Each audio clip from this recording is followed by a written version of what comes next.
Hello, and welcome to another episode of Just the Two of Us, my podcast on relationships. My name is Kiran Hadal-Taub, and I'm a couples and individual therapist in Israel, and I also do work with couples online. What I wanted to discuss today is the difference in couples where they don't speak the same language. Literally the same language, when one of them is American and the other is French, when one of them is French and the other is from Mexico. And what usually happens is that either the two of them speak the native tongue of one of them. Let's say one of them is American, so they would usually speak English, or they would both speak the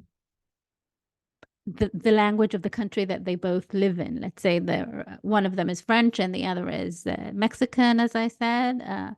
Then they would speak English. The thing is, when we want to fight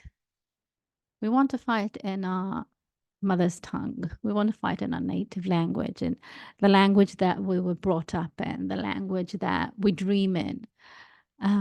It's harder to fight in a language that isn't that natural to us, especially when we're in fighting mode, because when we're in fight mode, where we feel threatened, and then we go into tunnel vision, and when we're in tunnel vision, it's harder for us to think straight. I mean, when we're threatened, then all our very, very raw instincts, very survival, very very primal instincts come into play, and then it's harder for us to find the words that we want to use. So how do we level the playing field? What do we do when we both fight and it's not in our natural, in our language? We need to use a foreign language to fight. And even though I'm talking literally, I want to take it also into a metaphorical level and discuss the issue of fighting, of learning a new language to connect, to communicate. Because when we form a relationship, what we do essentially is we're creating a new language, a language that is a little from my heritage and a little from your heritage. And we're learning new words and we're creating new phrases, much like we're creating a new routine, a new way of living. We're creating a new being. Our relationship is a new being that we're creating. So why do we insist on using the same language that we grew up in? Why do we insist on speaking French even though our partner has no understanding of the language or doesn't speak a word of it? Or why do we insist on our partner not raising their voice when they're agitated, or not saying certain words because where we were brought up, it's a trigger word? And why do we insist on our partner not saying this word or that word? Sue Johnson, who passed away recently, was a renowned therapist, and she kind of brought forth the EFT, the emotionally focused therapy for couples theory, and she speaks of the fact that when we give people tools for connection, they usually, for communication, for effective communication, they usually don't really remember those tools when they're most important, when we're in a fight. So why do we insist that our partner remembers the right wording or the right level of tone that they should be using, and we don't kind of reach out to them? Why do we see our partners when we fight as the enemy?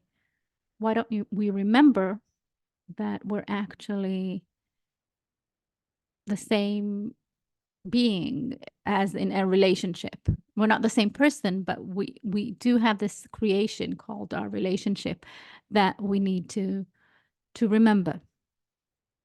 So if I'm kind of coming back to this question of how do we communicate when we speak different languages, first of all, if there is a common language that you both speak, let's say the country that you live in, and you can communicate, then you can also allow and be compassionate to the fact that your partner might have a hard time finding the words once they're really upset, overwhelmed by, even if they're overwhelmed by other things, not necessarily you, not necessarily your relationship, but something from work or other issues that may come about. So just remember that and kind of take a deep breath and understand that these conversations may take a little longer. If we time it, it might take like 2-3 seconds longer, and we feel like it's the longest time ever. But just remember that and be compassionate towards your partner.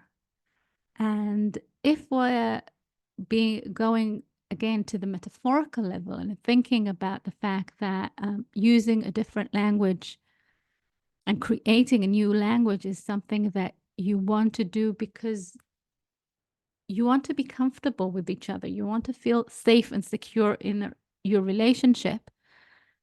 So understanding what your partner means when he's saying or she is saying that word. What do you mean? What does being on time mean for you?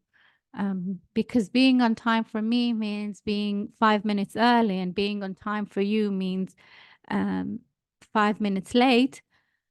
Then we're fighting about being on time, but we both feel like we were on time. So what's the issue here? Understanding what that means, being curious about your partner and slowing down conversations may help you create a new language for the two of you. Another thing that is important to remember and worth noticing is that Stan Tetkin, another couples researcher, says that these conversations should be had while we're looking into each other's eyes, not whilst we're in the car and we're kind of parallel to each other, not while we're walking, but sitting across from each other and looking at each other. And then we can read the signals that we're sending are the way our eye might widen, or the way we might kind of half smile, or how we breathe. All that information helps us understand better and read our partner's cues better. So take that into consideration next time you want to process a fight, or even during a fight. So I just want to thank you for listening to this episode. There are other episodes online as well that you can look for on my YouTube channel, Kiran Hadal-Taub. And you can contact me through there, or via my website, www.karenor.info. Thank you. Bye-bye.